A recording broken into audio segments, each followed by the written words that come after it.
2017 is over and done with, so it's time, again, for the year in review.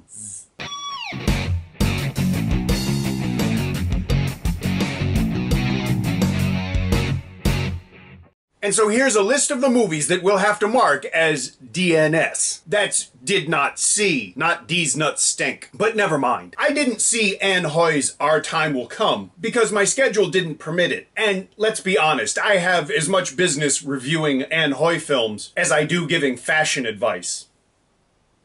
I didn't watch Journey to the West, The Demons Strike Back, at least partially because I didn't see the first movie. But I think the biggest reason I didn't watch it is because I saw the trailer. Woof. I didn't see Wukong because I'm still trying to work out why, with 5,000 supposed years of history, and one assumes a literary tradition at least half that long, we still get a Monkey King movie every year. You don't have any other stories you could tell? I didn't see 2016, the vanity biopic of Yip's Chemical Holdings founder Tony Ip, but no one else did either. So no harm, no foul, right? You could wait for the DVD, but don't hold your breath. There were a few School Days movies released this year, and perhaps unsurprisingly, I gave most of them a miss. I didn't see To Love or Not to Love because love stories that are not only about, but written and directed by someone half my age are of virtually no interest to me, unless they're category 3, but I can admit that today. I didn't see Our Days in 6E because it didn't get a very wide release, and while I'm sure its intentions are good, taping a social message to a sledgehammer and beating your audience to death with it is not something I need to pay to watch. Although I did pay to watch Founding of an Army, so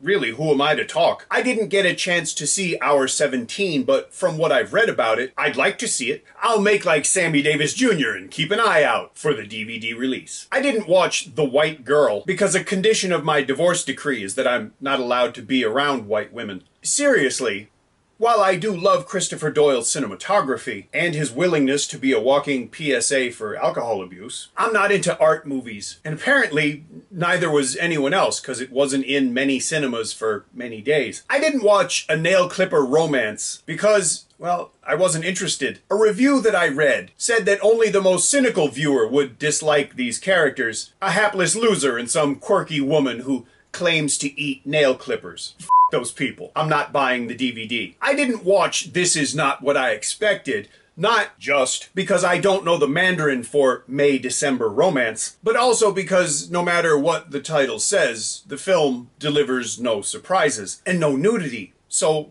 why bother? Speaking of bother, Barbara Wong manages to stay off the worst of list for yet another year. But not because of any miracle of filmmaking. It's because Girls vs. Gangsters, aka The Vaginover, got pushed back to 2018. I can hardly wait. Okay, softly. Hey, I'm 51.